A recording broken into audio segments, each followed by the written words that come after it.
നമസ്കാരം കൂട്ടുകാരെ, നമുക്കൊരു അടിപൊളി സലാഡ് തയ്യാറാക്കിയാലോ. ചിക്കൻ ഹവായിയൻ സലാഡാണ് കേട്ടോ നമ്മളിന്ന് ഉണ്ടാക്കുന്നത്. വീഡിയോ അധികം വലിച്ചു നീട്ടാതെ നിങ്ങളിലോട്ട് എത്തിക്കുന്നു. ഒരു ബൗൾ എടുക്കുക, അതിലോട്ട് കുറച്ച് വെജിറ്റബിൾ മയണൈസ് ഇടുക, പിന്നെ ലേശം ഉപ്പ്, ഇത്തിരി പഞ്ചസാര, കുറച്ച് വൈറ്റ് പെപ്പർ, പിന്നെ കുറച്ച് വെളുത്തുള്ളി ചെറുതായിട്ട് അരിഞ്ഞത്, ഇത്തിരി ഒലിവ് ഓയിലും ഇട്ട് നന്നായിട്ട് ഇതൊന്ന് മിക്സ് ചെയ്യുക. നന്നായിട്ട് മിക്സായ നമ്മുടെ മയണൈസിലോട്ട് ഷെർഡ് ചെയ്ത കുറച്ച് സവോള ഇട്ട് കൊടുക്കുക. ഒരു 2-3 സവോള ഷെർഡ് ചെയ്തത് ഇതിലോട്ട് ഇട്ട് കൊടുത്ത് അത് നന്നായിട്ടൊന്ന് ഇളക്കി മയണൈസുമായിട്ട് നന്നായിട്ട് യോജിപ്പിച്ചെടുക്കുക. ഒനിയൻ്റെ റിങ്സും മയണൈസും മിക്സ് ചെയ്ത് കഴിച്ചാൽ അതും ഒരു സലാഡാണ് കേട്ടോ, അത് വേറൊരു സലാഡ്.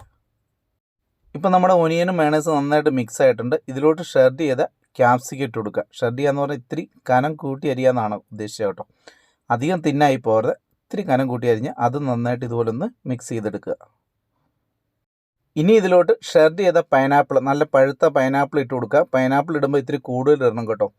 പൈനാപ്പിളാണ് ഇതിൻ്റെ ടേസ്റ്റിനെ മുന്നോട്ട് നയിക്കുന്നത്. എങ്കിൽ പിന്നെ ഇതെല്ലാം കൂടെ ഒരുമിച്ച് മിക്സ് ചെയ്താൽ പോരെ എന്ന് നിങ്ങൾക്ക് തോന്നിയേക്കാം. പക്ഷേ പൈനാപ്പിൾ ലാസ്റ്റിട്ട് മിക്സ് ചെയ്യുന്നതാണ് നല്ലത്. അപ്പോൾ പൈനാപ്പിൾ അധികം ഉടഞ്ഞു പോകാതിരിക്കും. ഇപ്പോൾ നമ്മൾ ആ കട്ട് ചെയ്ത ഷേപ്പിൽ തന്നെ പൈനാപ്പിൾ കിട്ടുകയും ചെയ്യും. ഇനി ഇതിലോട്ട് നന്നായി വേവിച്ചിട്ട് നമ്മൾ കീറി ഷെർഡ് ചെയ്തെടുത്ത കുറച്ച് ചിക്കൻ്റെ പീസുകളോട് ഇട്ട് നന്നായിട്ട് മിക്സ് ചെയ്യാം.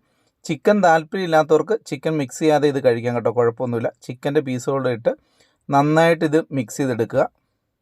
ചിക്കൻ ഹവായിയൻ സലാഡ് ഇവിടെ ഏകദേശം റെഡി ആയിട്ടുണ്ട്. ഇനി ഇതൊരു സെർവിങ് ബൗളിലോട്ട് മാറ്റുക. അതിനുശേഷം ഇതിൻ്റെ മുകളിലോട്ട് കുറച്ച് ഷെർഡ് ചെയ്ത ടൊമാറ്റോയും കൂടി ഇട്ട് കൊടുത്ത് ഒരു ഗാർണിഷ് പോലെ ഇട്ട് കൊടുത്ത് മനോഹരമാക്കിയതിന് ശേഷം നമുക്കിത് നല്ല ഫങ്ഷൻസിനൊക്കെ വരുമ്പോഴത്തേക്ക് നമുക്ക് സെർവ് ചെയ്യാവുന്നതാണ്. അല്ലെങ്കിൽ തന്നെ നമുക്കിത് വീട്ടിലൊക്കെ ഉണ്ടാക്കി വെച്ച് കഴിക്കാൻ പറ്റും.